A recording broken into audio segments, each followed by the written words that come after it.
Jirtan kabajamtoota daawwattoota keenya oduuwwan gaggabaaboo sa'aatii tanaaf qabannan isinitti himaa ani Faayiza Iliyaasin.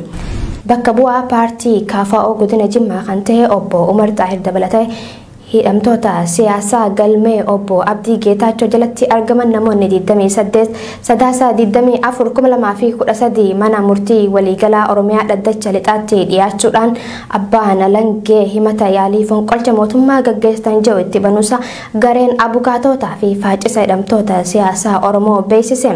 Obbo Umar Xaahir ani bakka bu'aa paartii siyaasaa qabsoo karaa nagaa gaggeessuu ta'ee osoo hin jiru fonqolcha mootummaatti shakkamuun sagantaa siyaasaa paartii ani jala hiriiru wallaaluu warra himata agarsiisaa jechuun yaada isaanii ibsaniitti jiran. Manni murtii godinichaa galmee himannaa dhiyaate ilaaluun beellama haaraa qabateeti jira. Harargee lixaanaa Odaa Bultumitti hawaasa nagaa hidhuu fi hiraarsuun cimee itti fufeeti jira. Bulchiinsi magaalaa Baddeessaa humnoota tikaa murna bilxiginnaa waliin ta'uun jiraattota nagaa badii tokkoon malee ijoollee keessan kan biyya jeeqaa jiran fidaa jechuun haadhaa fi abbaa dargaggoota hidhaa jiraachuun maddeen gabaasani. Aanaa Odaa Bultum araddaa 10 keessatti ijoollee keessantuu meeshaa milisharraa hiikkachuun shakkama jechuun maatilee dargaggoota dabaan shakkaman cufaa mana hidhaatti kun hiraarsaati jiran. Harargee bahaa magaalaa Dadarii fi Soqaa keessatti dabballoonni sirnichaa ganda keessa ori'uun qeerroowwan hawaasa keessatti fudhatama qaban hedduu hidhaa jiraachuun himame. Jiraataan magaalattii nageenya isaaf jecha maqaan isaa akka yaamamu hin barbaanne tokko akka himutti qeerroowwan qofoo hin taane manguddootaa fi hawwanis dabalataan kan hidhamaa jiran tahuu dubbate. Murni afaan qawweetiin biyya bulchaa jiru deeggartoota baay'ifachuuf namoota nagaa hidhuun kanneen biroos reebee dirqamaan akka isa deeggaran taasisaa jira kan jiraataan magaalattii yaada isaa OMN filaate kun hawaasni garuu tarkaanfii murna kanaan irratti fudhatamaa jiruun jilbeebbataa kan hin jirre tahuu eere. Hidhaa ajjechaa fi dararaan loltoota sirnichaatiin uummata irratti raawwatamaa jiru hammaatee itti fufee jira jiraattonni godina Wallagga Lixaa aanaa Sayyoonoolee. Dhalattuu godina Wallagga Lixaa aanaa Sayyoonoolee ganda lalistuu Geecoo tan taate shamarree maqaan ishii lalisee Abbayyaa jedhamtu barattuu yuunivarsiitii Naqamte tan taate bara kana eebbifamu osoo deemtu ji'a 3 dura waraana raayyaa ittisa biyyaatiin butamtee magaalaa Dabbasotti hidhamtee jiraachuu himani jiraattonni naannichaa. Abbaan isii obbo Abbayyaa Tarfaa fi harmeen isii aadde Maammeen yeroo intala isaanii ilaaluuf dhaqanitti isaanis qabamanii hidhamuu maddeen gabaasani.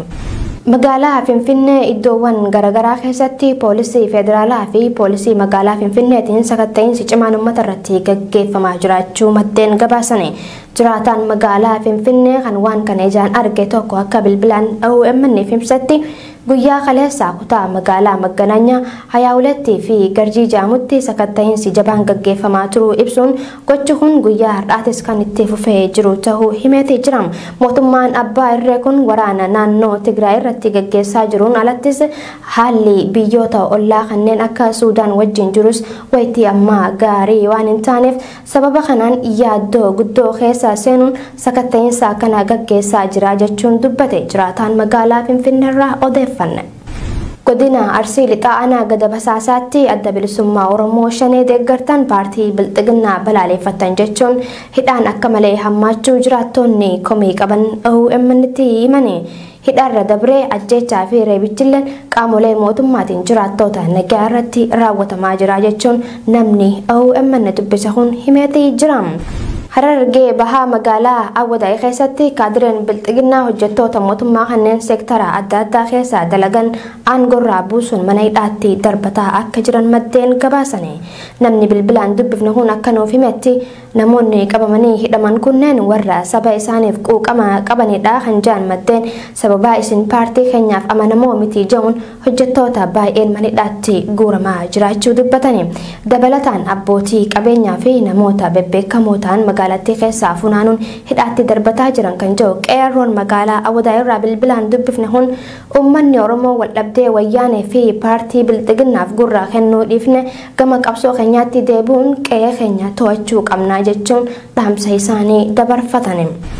Walwaraansi mootummaa federaalaa fi mootummaa naannoo Tigraay jidduutti gaggeeffamaa jiru akkuma itti fufetti jira jechuun jiraattonni magaalaa Maqalee BBC'tti himani. Akka BBC News gabaasetti lolli naannoo Tigraay keessatti gaggeeffamaa jiru xumurameeti jira. Kana booda himatamtoota seeratti dhiyeessuu qofaatu nu hafaa jechuun Abiy Ahmad dubbatus qarqara magaalaa Maqalee fi baadiyyaawwan Tigraay keessatti lolli akkuma itti fufetti jira. BBC'n qondaala olaanaa TPLF wabeeffachuun akka gabaasetti walwaraansi poolisii naannoo Tigraay fi federaala jidduutti kan duraanii caala meeshaa gurguddaan gaggeeffamaatee jira. Hanga ammaatti sababa lola kanaatiin namni 45,000 qe'ee isaaniirraa buqqaafamaniiti jiran.